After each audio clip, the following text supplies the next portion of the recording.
bandeko bisika bozwa kabiano na mituna na bino ebele tali kotambola ekolo Congo ekolo kitoko etona nkita bato mayele pe bwanya pona Congo tokotongo po ekolo na biso etongama boye malamu na bozindo bandeko mkongo lelo toko yamba na esengo moko na biso ezali mona mboka Blanchard Dikambi Tiango toyambi na qualité nini toyambi mona mboka lokola coordonnateur ya cellule ya communication Assemblée nationale.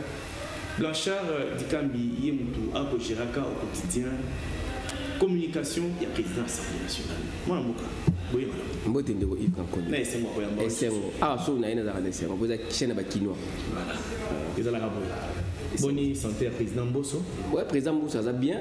On a dit bien alors ça musala l'État, alors ça musala au peuple congolais à pesa ki panaye au ba député, au ba confiance pas Mokonda Mboka.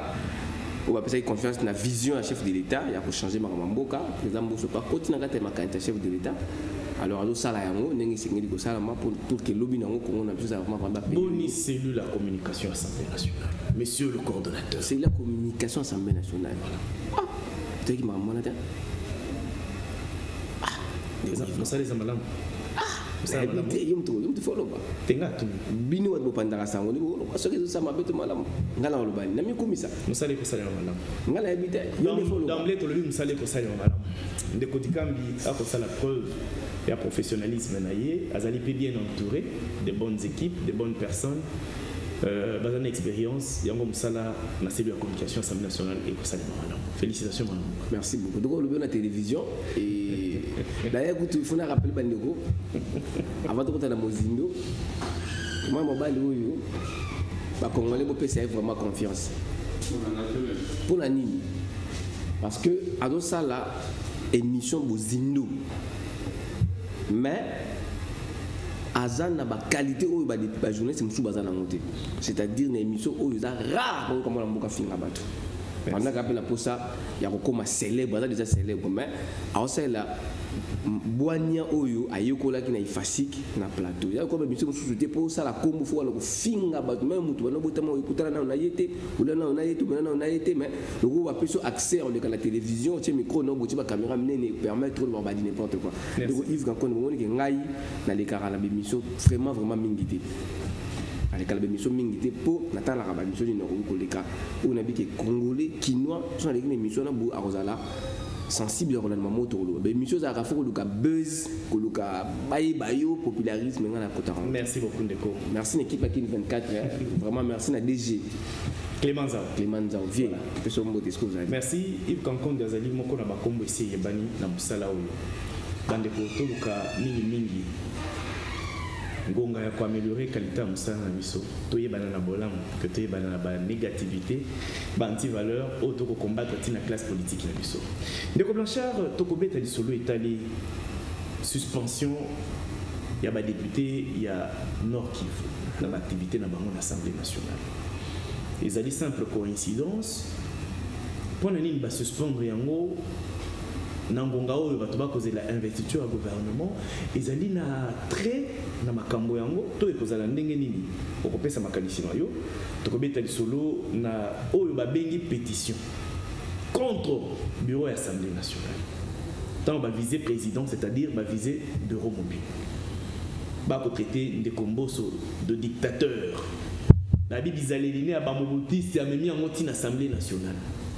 Pour la bandeko ba pétitionnaire ba lobi Ndeko Mbosso azali un incompétent et de deux azali dictateur a kopesa bango maloba ba s'exprimer te a kopimi na bango maloba alors qu'ils a droit na bango mais sous pe ba ke musika na koloba que pétition ngo ezali initié na mona mboka Jean-Marc Kabundu azali premier vice-président de l'Assemblée nationale mais na suka kuna to kolobela pe na ba o ba koloba soki province ya Kwango ezui ministre te na gouvernement Sama Lukonde ezali likolo Ndeko Mbosso nde asali nyonso po Ndeko Kwango abima ministre te to banda na suspension ya activité parlementaire na bandeko ba élu ya Nord Kivu.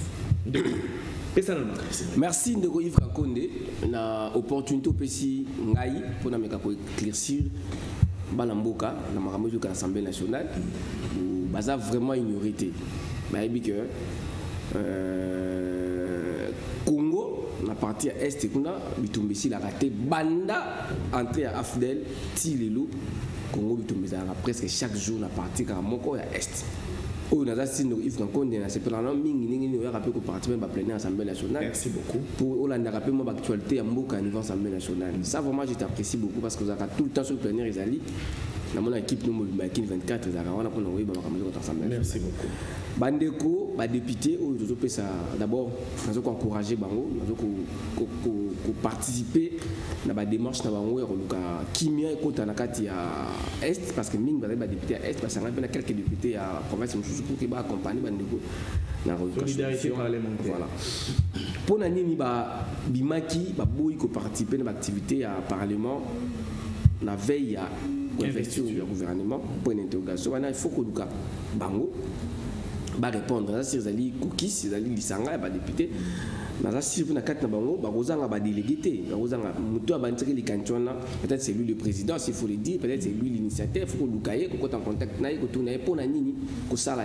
Non, ok, les aides solo. Bango va lobby, to solo qui s'en a bango. Ba lobby. Suspension, il y a participation dans l'activité parlementaire.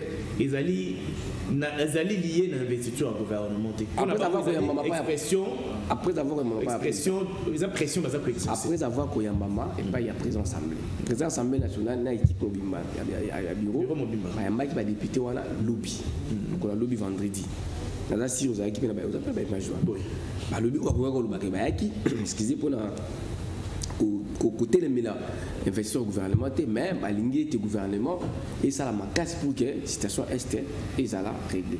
C'est une bonne idée. Pour l'en personnellement, on m'a bêté qu'on participe dans l'Assemblée nationale pour que tout le cas qui m'y ensemble. Mais le gouvernement n'est pas parce que toujours la Bible pour l'en m'a bêté. Il y a des malades. Ce qui va ça qui dit on attend un gouvernement normal, c'est-à-dire tant qu'on parle du il nous kambaza qui wana na gouvernement ezaki mobimba so basaki bazwa ki likanti wana avant gouvernement koya hein que nos biso ba député to sangala sous-souté titan pour la solution OK parce qu'il y avait un gouvernement. Or pour l'instant le pays n'a pas de gouvernement. Mboka za na gouvernement te mboka to tambola malonga te ça dit ben institution mboka za kovanda te to on a 4 institutions mboka. Donc il y a même chose on a dit présidence, toujours assemblée nationale, parlement, toujours na deux chambres, toujours na gouvernement. Parlement tout tambola malamu, Sénat ça va papa la besoin batazali mais gouvernement. Non mais il faut exécuter visuel chef de l'État. Ce qui vous bloquer indirectement, on peut bloquer le gouvernement d'une manière ou d'une autre, indirectement ou directement. Mais là, si tu es député dans Bisso, c'est ça qui a pour bloquer le gouvernement. Parce que, Christophe Mousso Kotamponga, c'est qui m'a candidat à Bango. Ou moi, Christophe Kotamponga, ajoute un message à Bango. Transmettre pas Tata Mokona Ripolo. Mais mon Bango, Tata Mokonde Kolo, Azawana Pona, intérêt à nation, pour l'intérêt à Mboka, pour l'intérêt à bonne marche à l'institution de la RDC. C'est-à-dire que, bandeko na biso sur tout ça sima mokonza mboka pour que makamozo kana est ona ndiko kankonde sanimi ici parce que les loyo biso za ba jeune je peux faire un tour à l'est mais maintenant là je ne pars pas nazo kubanga ko kende kubeta tour au tala bandeko na bandeko ma est j'ai des familles j'ai des amis j'ai des connaissances là-bas. Na maman qui l'état de foot na ko organiser pe non billet avion ko comment on peut moins cher na beta matu na ituri na beta matu na beni na tabandi ko na suma tamanda na ko yati na zo kubanga ça dit ko kene est zo kubanga peut-être que non on dirait le tambola longo kana nzila ça dit zo tambola ko komika na aéroport ya beni so ya tembo so ya Goma ça dit zo tang obika na za bodeza ndinga na nga luizali. C'est-à-dire on peut pas sillonner dans le pays comme ça avec de passer mon négatif parce que les gens bon, le président à l'Assemblée nationale a bêta 7 ans, mais pourquoi sur la méthode Est. Et puis, on est comme ça, so il y a Mikolo va plénière au Nyoso, de Komboso avant à Banda. Ba adopter kaka ordre du jour, azo pesaka communication. La communication na ye a ko bêta ka CT na situation sécuritaire na Est. Ba implication nationale. Bato baza impliqué sur le plan national, bana bakambwana ba se retirer. Ako belela la communauté internationale. Ako telemela, ako belela MONUSCO pour revoir Moussalana et Salinaye dans le but d'accompagner Bisso réellement pour éradiquer la partie. Ndeko Kankonde. Moi la mbuka honorable Mousso Kotamponga azali moto ya province ya Kwango. donc il y a Mouyaka. Hein? Bah on a ma papa biso André Kibuta, na ba honorable Matadi Wamba, basé belé na hein basé belé bataba ndundu basé belé. Mais au moment où on a l'Assemblée nationale, à l'ongola étiquette na ya ozala Mouyaka. Ça congolais. Bah intérêt, ce n'est pas dit que la province n'est pas comme ça. Il y a des problèmes vous n'avez pas. Mais tellement il y a un intérêt provincial. Il est en train de voir d'abord que non, ça, ce sont des choses qu'on peut régler parce qu'il n'y a pas la guerre là-bas. Mais là où chaque jour de Yves Kankonde, tant midi pourquoi bazo ko kataka ba mama mabumu, bazo ko tobola ka babilengi, bazo bomba ka batro ko bantaba. Même kutu soso na biso soso ka moko soso. Même soso ka o ya biso soso ya nda po bomaye peut-être pe folu ka bosa la programme na nda bota non le to ya soso. Bolugi nini moko kangaye quelque part botina singa. Mais o bazo bomba ka motro ko la ba bomba. Ko ba okata matiti. Donc, matiti comme Benato, le pont, c'est ça qu'on fait à l'est du pays. Moi, il n'a pas besoin de chercher à être populaire dans Mboka parce qu'il est déjà connu. Mais à ce qu'on accompagner vision Mokonza Mboka. C'est-à-dire Mokonza Mboka fois c'est centrique que Congolais ba simanaye ba institution za simanaye pour qu'il m'a est ici là. Pour te refaire l'arabe, yuzo liao. Toujours menaka. Ba ndeko bana est ba soufaka. En fait, faut pas, ça, c'est pas être un parent. Un beau parent, c'est pas seulement où il y a un propre. Non. Donc, on doit faire faut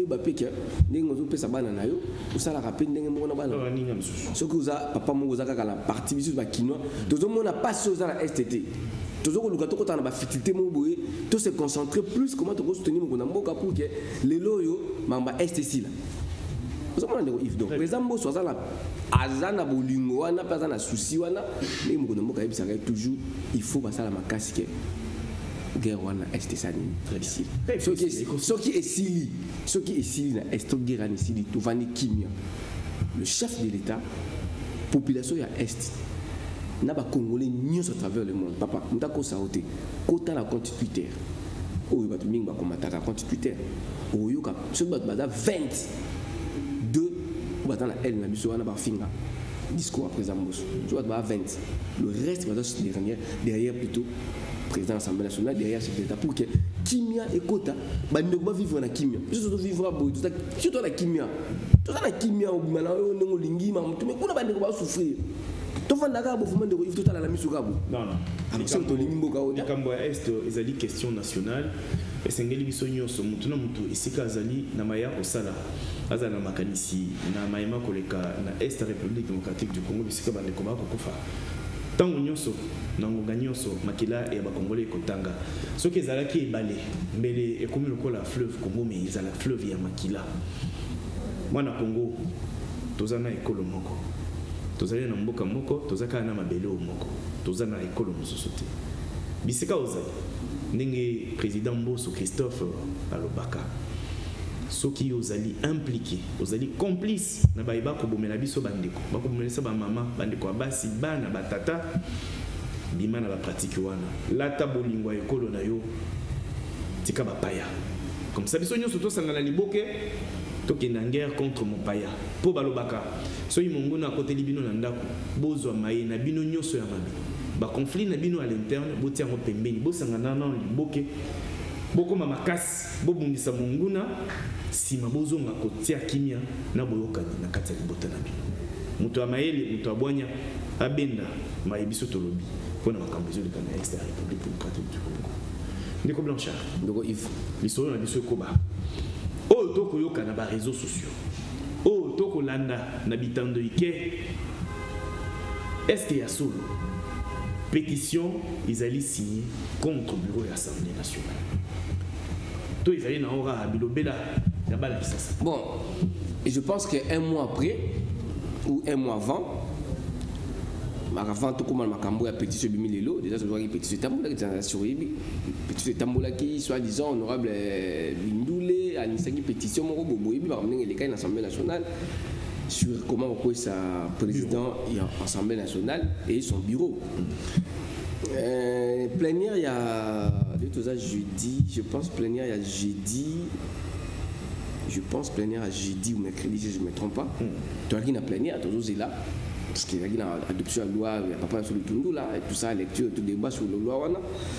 Toyoki à la télévision, non, conférence de presse, ça, moi, pas moi, la mboka honorable Willy Bobolio, Willy Amay.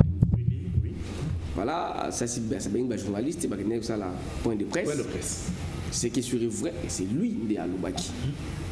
Tu as la vidéo, tu as la audio, tu as la message, tout est placé au ben c'est bande comme ça. Bah l'inga pe bureau, bah qui peut wana. Bah tindi la biso bah élément na que non voilà, honorable Willy, on a passé une bonne page à Zali a initié pétition contre honorable Mbosso contre Biro Mobimba. Donc ça est solo. Officiellement. Nous va déposer. Nous a couru 625 signatures. Ah. Oui, c'est Ngeli pour la déposer pétition, il faut plus ou moins 125 signatures. Non, officiel. Non, la course. Pas le monsieur qui est cookie. Non, il viendra déposer sa pétition. Merci beaucoup. Voilà. Donc, démarche chez Ali Bon. Donc, Bandeko va reprocher de Komboso na makambo epeli. Tout le monde entre biso. Tout ko solo là parce que ça makambo ekolo na biso. Émission on peut comme Bozindo. Tout mais on côté là on a Bozindo peut. On peut ça bien. Ouais, on peut ça bien. Ndeko eza solo que moi Mboka Christophe Mbosso Nkodia Pwanga président de l'Assemblée nationale azali dictateur ba pratique mobusienne bisika wapi a travaillé bandeko député misusu bakolo bakende kwaza trop dictateur a kopimela bango maloba tango bango bakosenga maloba polo bandeko Nkodia bandeko Mbosso Nkodia kopimela bango maloba to le na likambo ya aspect dictatorial o bakolobe moi Mboka Yves Kankonde ndeko na ngai oyaka na ba plénière au sali à peu près 8 ans à l'Assemblée nationale comme journaliste accrédité il y a 24. Ça là, constat. Remarquez devant émission, devant caméra, devant Bozino Yoyebi. Banda époque, il y a honorable Beminako. Époque, il y a maman Mabunda. Na bureau d'âge, moi, à Christophe Mbosso. Na Lelo, bureau définitif. Na na rosa dictateur entre Romisa Touana. Tout ce papa na biso Bouchab tiens, na longo na pas Bouchab parce que bon, le débat c'est plus pour lui. Toujours kaka 3 premiers présidents ou bato les kaka ou bato les kaka kala mingi ta. Zwana ndenge président Mbosso président ka plénière. Ça la constat, ça la lecture sans parti pris. Pour na yebi koto zali. Ça la parti pris. Longo là, on va taper peuple. On va taper peuple justement. Sala makambo tepo batundu ozana babata donc on a pena ba sentiment est-ce que président Mbosso a la face à la dictateur kasi yon defo ibisa ko bato balanda et puis tu as la chance ni biso depuis tu as l'Assemblée nationale plénière ni sur ça en direct ce que peuple ozolanda biso siko na télévision na yo na Bozindo tout ça la rétrospective il y a ba plénière les cas tout ça là plutôt j'en a où il y a l'élo il y a président Mbosso dans Pwanga où il y a si comme côté à titre même député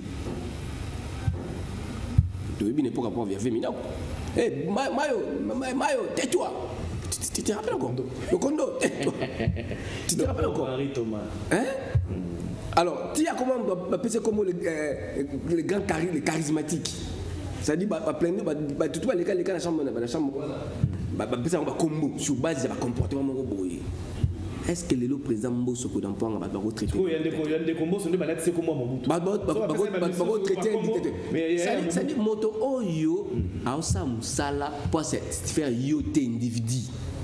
C'est ça le grand problème. Satisfaire des nations. C'est comme nous avons ça à Bozino non autant mola nengi mibeko ya musala na ngesengi ba retraiter yo d'un orgueil. Mais pour preuve yango na bandi télévision na nga ya sika na 2005.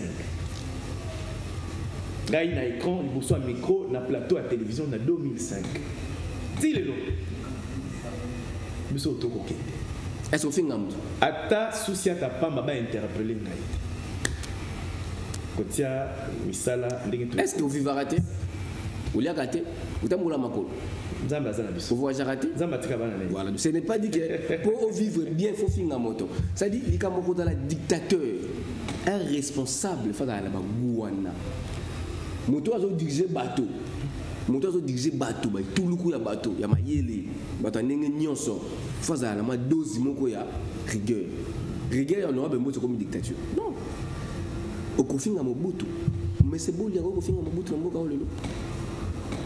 les deux pendant mboka pourtant obiki non Mobutu ça dit aux ala voilà aza comme ma pratique on dit Mobutu aux ala mémoire Mobutu te pourquoi pratique dictatoriale pour la nuit la mémoire Mobutu pourquoi on peut pas reconnaître le bienfait de Mobutu parce que Monica côté négatif dès à moi ici aligné ça n'est pas et puis il y a le Mobutu à la nuit pratique à Mobutu il est en Mobutu azagina et là c'est important la Congo il y a lui que ça la Kolukaba buzz. C'est ça le grand problème chez nous au Congo. Même nos politiciens, ils sont là derrière le buzz. Populaire. De quoi est-ce que critique les amabés? Non, pour un dirigeant, nous sommes dans la responsabilité. Est-ce que critique les amabés? Papa, pour critiquer mon toté pour la moto, on a la t-shirt la pembe, on a la t-shirt rouge, critique chez Miznaï. Non, tant qu'on critiquer, il faut ça la peine d'analyse de nos critiques sur base de la Cameroun. Ni na senga pas moto après ce qui a été. Parole par exemple. Bon, on va téléméler parole. Alors, parole en beauté, bonjour parole. Ça dit papa, tout ça quand même les assemblées nationales, les institutions, ils ont place au peuple là, c'est pas en désordre, c'est pas en criant, l'incitant, on parle pas quand même. Mais c'est toujours aspirer un jour comme maman. Tout comme un exemple. Ça dit, c'est pas dit parce que nous sommes élus du peuple, parce que nous sommes ministres, parce que nous sommes. C'est pas moi, on doit. Non. Tant que ça va plénière, il va rappeler que RTNT, ils allaient en direct. Monde entier, on a biso. Tout le temps, vous allez plénière, on a n'ingénie. Toujours vendre l'image à Moka n'ingénie. En dehors, il y a. Biso, c'est une pratique, non? Ceux qui sont députés nationaux, Moko. Parce que ça va tout. C'est à 3h, 4h, 5h du matin. Ils ont une heure où vous plénière dans la 10h.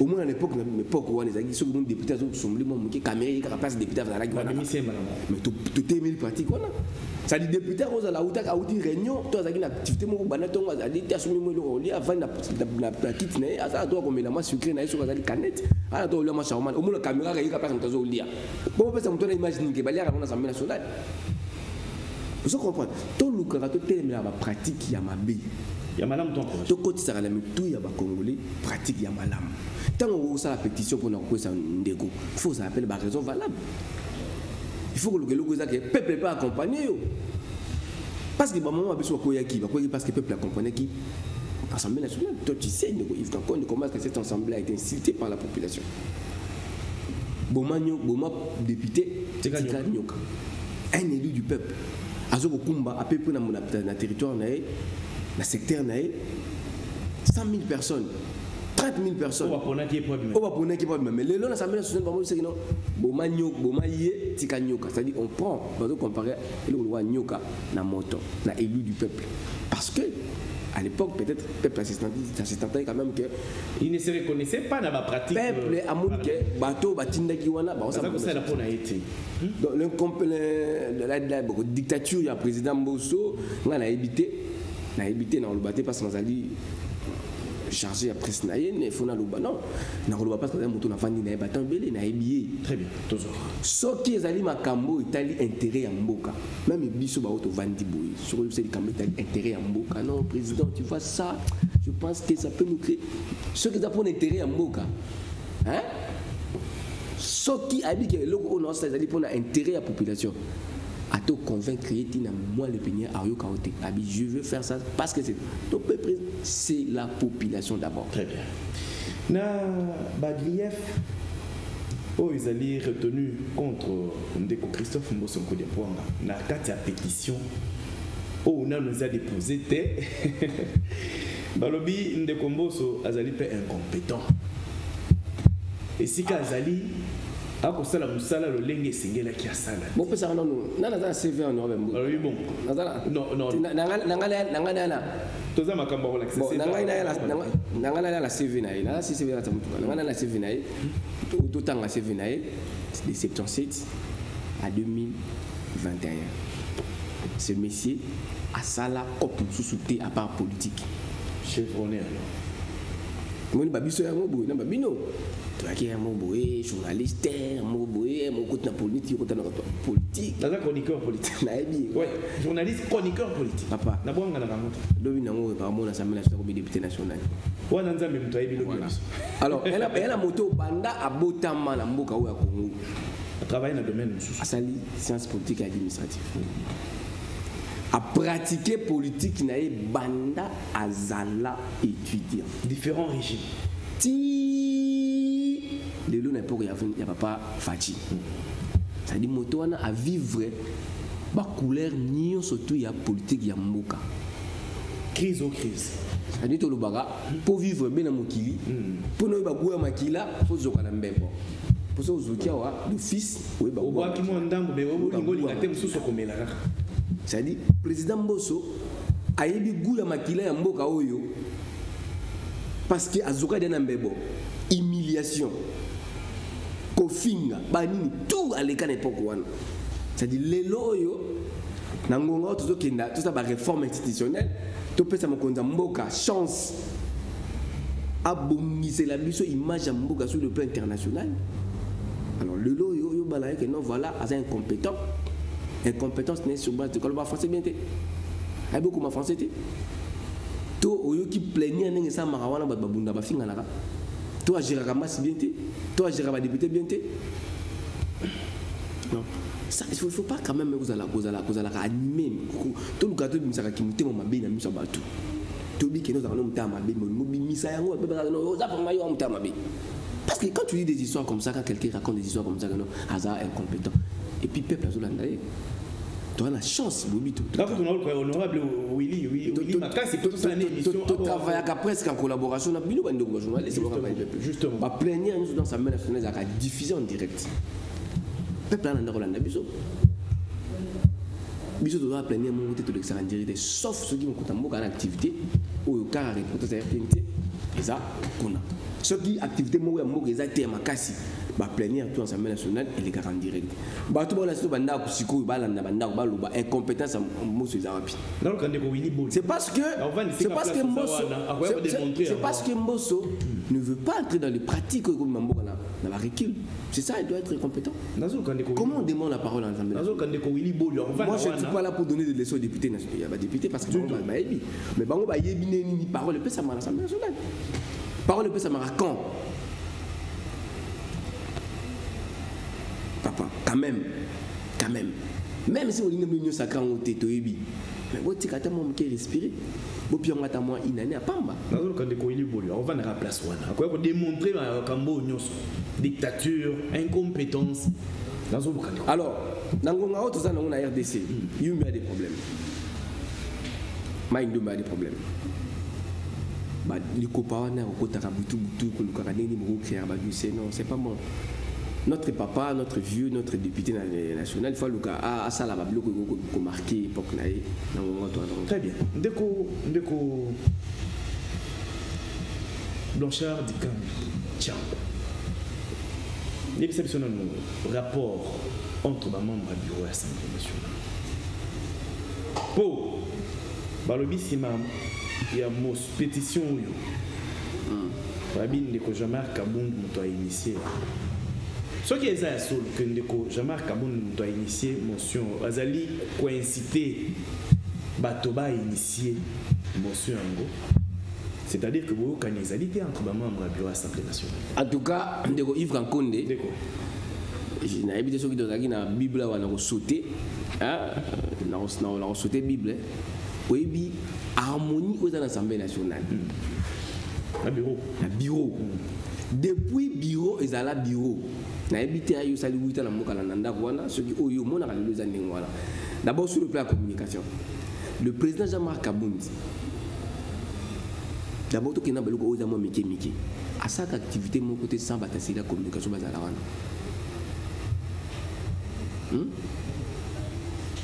Il y a quelqu'un qui tout ce que le président Jean-Marc Kabund a ça dans l'Assemblée nationale, d'abord sur le plan de la communication, biso va tasser les communications de pouvoir. Biso va tous années proche et en Europe. Pour une salle à la organisative. Pour la nini à salle à la organisative, les alliés dans Europe. Pour la nini à salle à la organisative, les alliés. À son équipe, il y a ça makambo il y a ça ya ningi na yé pour na sala kamonte chaque fois sur activité zali il écrit officiellement que non, voilà, c'est la communication pour quitter parce qu'activité zali. To kiti, boya kawana. Tout ça, musala, tout ça, tout likisi, n'engue sengi kusala. Pour na nini, ceux qui boyo kani zali te, à kusala yango, à travailler une équipe wana, pour na nini. Papa, bato balingi comment on va bato balinga la te pourquoi? Honorable Jean-Marc Kabound, qui humilié dans quoi? Aza tellement monté en Zambé et que malgré l'humiliation, parce que retour honorable Jean-Marc Kabound, ils allaient tout sur le plan politique, sur le plan ils allaient en Zambé.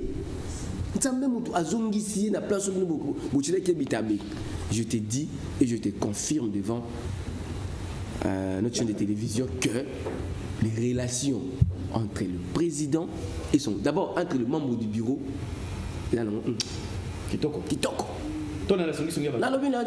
Toi, la solution est là. Honorable les milibula une semaine nous avons présenté mais vous en avez membre mais maman biso Kester nous avons deuxième vice-président nous avons président vice-président nous avons rapporté sans problème nous avons sans problème la téléphone maman yambanga sans problème je vais pas applaudir Jean-Marc Kabound maintenant sans problème ce qui si ko boyo kanizalité parce que moto na cabinet na ye ce boyo kanizalité ba yambanga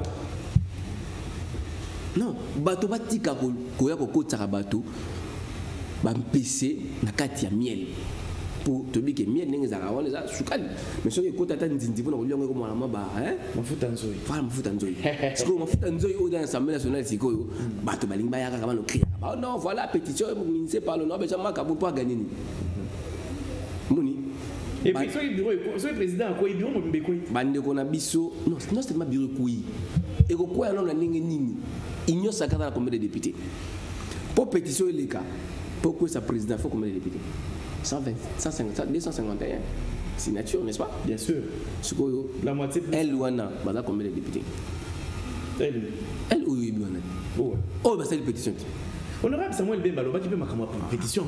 C'est ça. Honorable Samuel Bemba. Honorable Samuel Bemba, il n'y a pas les Calabouzinho. A expliqué sur le plan juridique. Mais au lieu il y a ce qui permet de faire problème égalité matériel. Problème égalité. Tout ça les donc bandeko toyebi oyo bandeko na biso mususu bazo ko créer ka pour luka des ordres institutionnels ko kota mobulu mbilinga belinga na kata mboka non ce n'est pas bon. Aujourd'hui le temps est déjà passé. Le Péperdé avait déjà fait son temps. Il a marqué son époque. Il faut laisser l'autorité morale du FCC avant de calmer à réfléchir comment on réfléchit. Pépère de ça, c'est Malikambo. Bon, il y a ça qui est parti. Adam il y a bino mono na on a bino guerre na guerre. Oh to lingi papa na biso solidarité. Oh koto bino mono na on a bino vous allons na guerre au sakanati. Ce qu'on pas na yo dans la désordre. Au lingo ya kabona bitumba na on mususu. Ce qui est réellement bitumba moi ça dit. Continuer d'abord na banana pour régler le problème là-haut. Donc, il faut pas dire que les membres du bureau, on sait que tu vas travailler dans le bureau. Très bien. Bah, déjà ensemble, déjà unis, bah, autant on a vu le chef de l'État. Bah, tu vas voir ça Zizani, non, Jean-Marc Kabound, ça là, non. Ah, ça, pourquoi? Merci. Au c'est bien. Ah, ça, pourquoi? Au c'est bien. Mais d'abord, ça n'a été que le peuple azali. Pas pour toi. Le peuple a quoi ça m'a raté. Quand ça peuple les lots, 10 ans, 15 ans, 20 ans, mais il y aura un jour. Mon maman Estewana, il s'est moula boni. Estewana, bitumane s'est moula boni. Depuis l'époque à Mobutu. Non, c'était pas comme ça. Mais non, c'était pas comme ça. Mais c'est Banda qui dit ça. Non, mais c'était pas comme ça, papa. C'était pas comme ça. Tout ça garde depuis nous dans cette. Oh, biso ça la conscience wala. Bon, bah tiens, Mobutu là bon, on était encore à l'école primaire, il dit mon les grands. Tout ça dans cette tout ebito, c'est tout bon, bah fidèle. Tout à côté de la Rabisou à Syrie, on a eu Mastina, on a boum tout comme ça. Oh, Tchango et Bima. Ah, tout Syrie, on a eu commune rouge.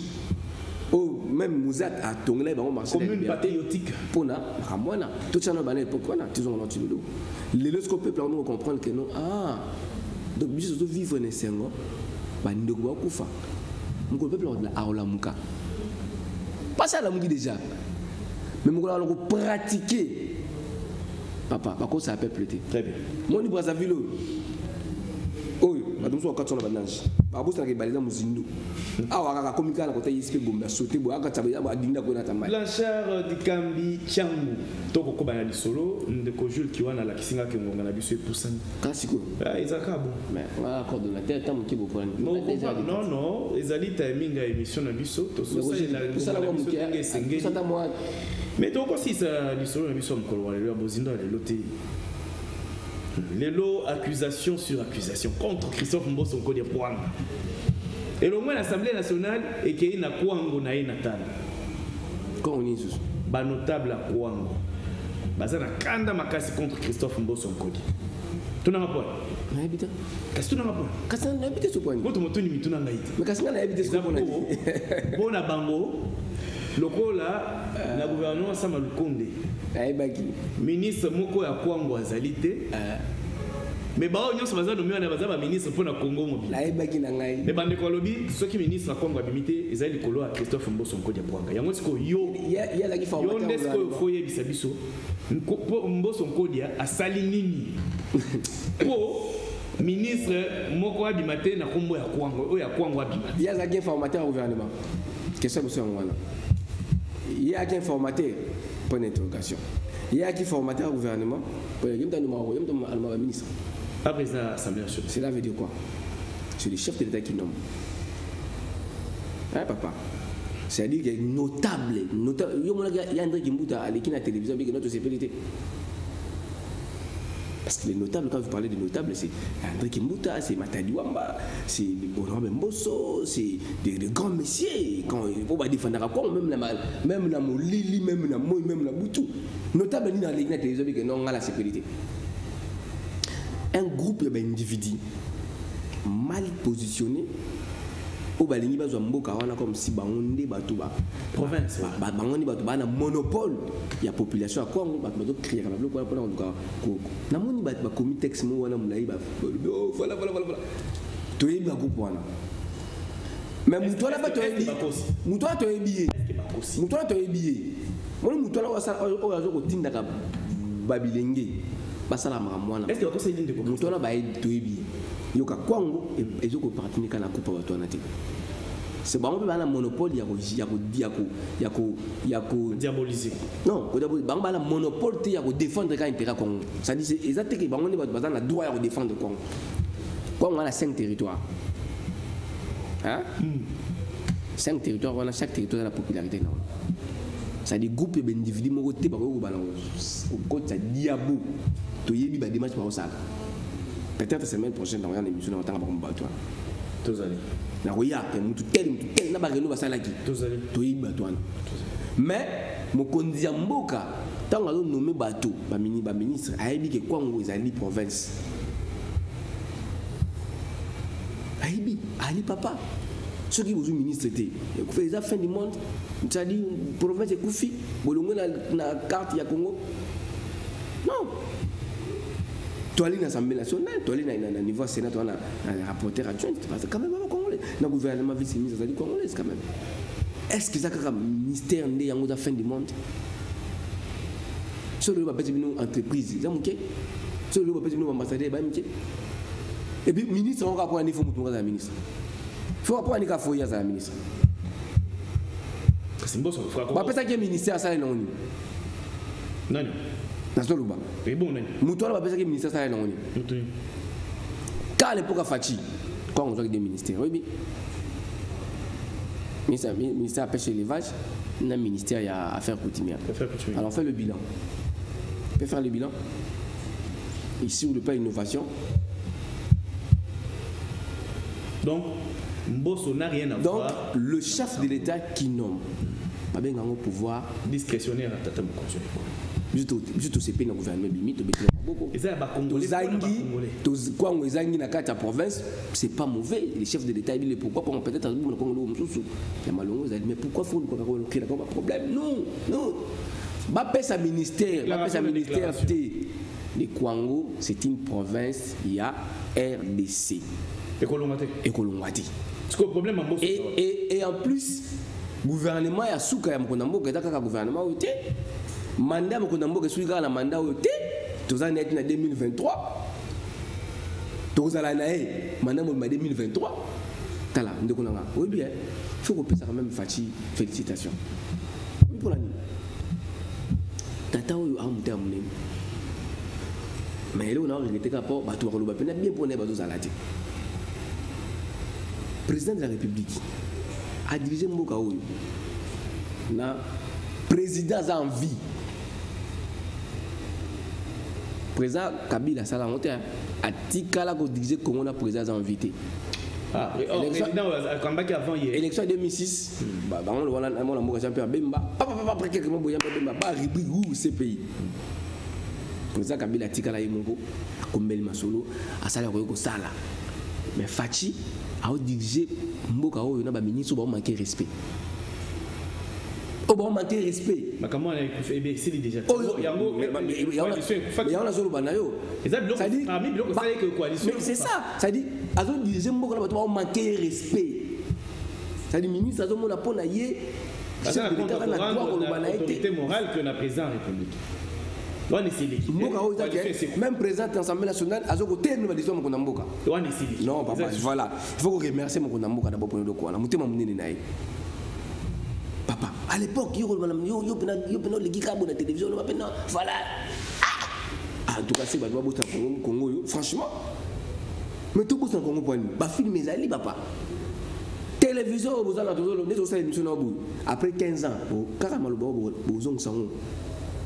Ça dit ngapo nanga kaza na posa okota en na mito bato te et puis toza bato to linga koluba te pour ka to se bisa bato mutu na mutu ala ka populaire na ko na ye ko quand tu sur la télévision au lobby ba répondre yo te que no gagner ba ko répondre ndete ba ko répondre buzo bana yo pour monde qui surtout répondre yo on dit tout ça la guerre mo bona mutu wana bo tika kaka lo buzo bana wana vous comprenez bato ba finga no be mboso c'est pas dire que no mboso tenga vana ngazangi ngazangi ba finga ko finga ne mabe azangi bato ba répondre bato wana te ça dit yo longolo bilamba bato ba moni mutakala na yo ko bukata te que yo nous a fait que mutu mutu ko sala monter la place na o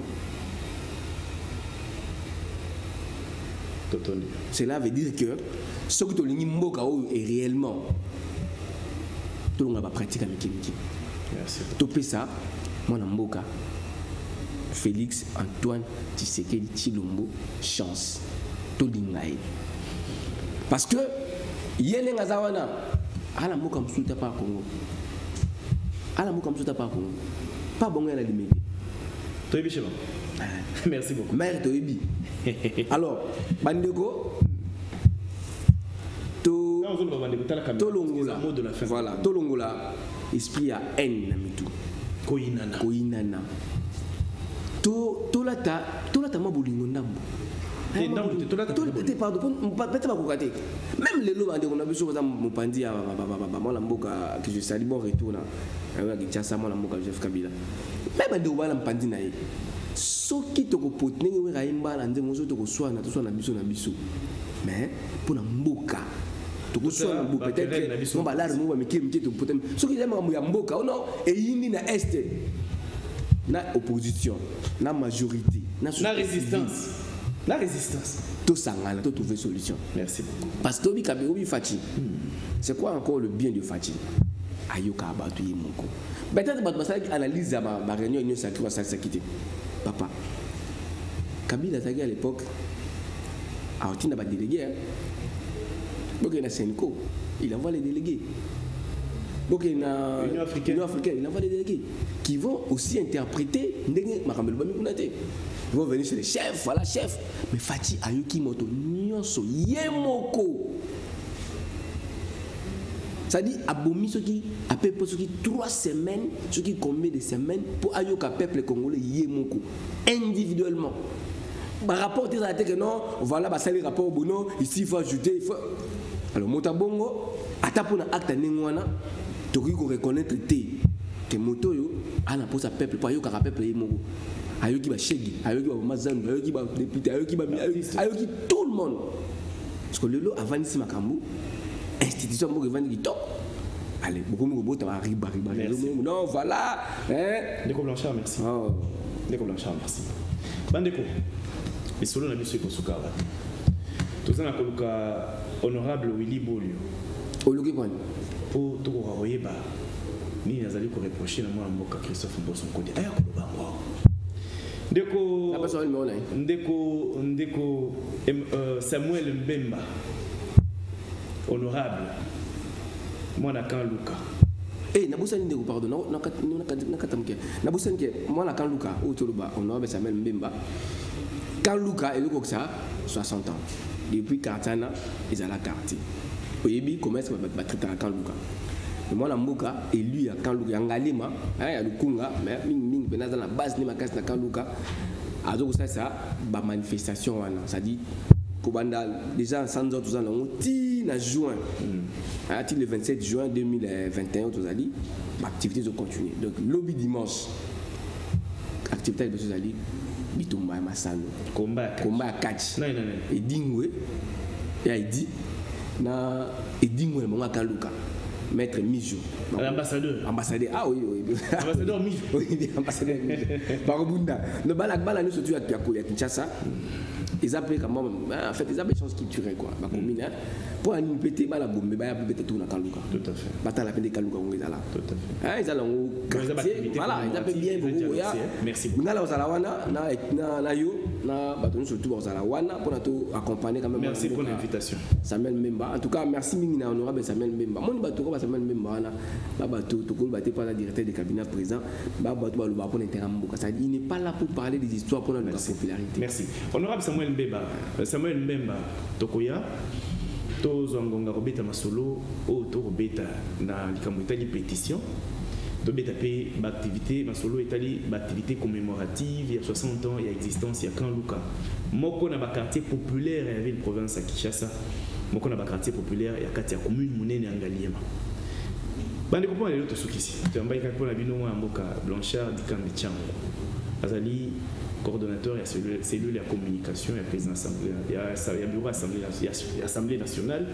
il y a un qui s'occuper de la communication et presse il y a président assemblée nationale qui m'a qualifié na ba question d'actualité na makambo et kota la président Mboso Nkodi Puanga Christophe moi mboka toto ndio ndingo ni mbela pe opesi biano na mituna biso merci beaucoup merci na équipe nous surtout à Kin 24 en tout cas merci à nous accompagner bureau assemblée nationale merci à la DG Climat na nga vraiment disponible na yebi ke bana tozana bino malgré ba miki to bongisa ya famille mais Kin 24 to ko apporter biso format soutien to zo mona bana bolingo na bino envers institution biso be to aussi ma bino pour que totamola lisanga merci na ndeko Gilles et da tout ça ngato merci beaucoup la passion beauté merci bande ko to kuta mikolomiza koya nzambe batele ko Congo pesa bonya pe maile na bakalo ko basaya na peuple to kuta mikolomiza koya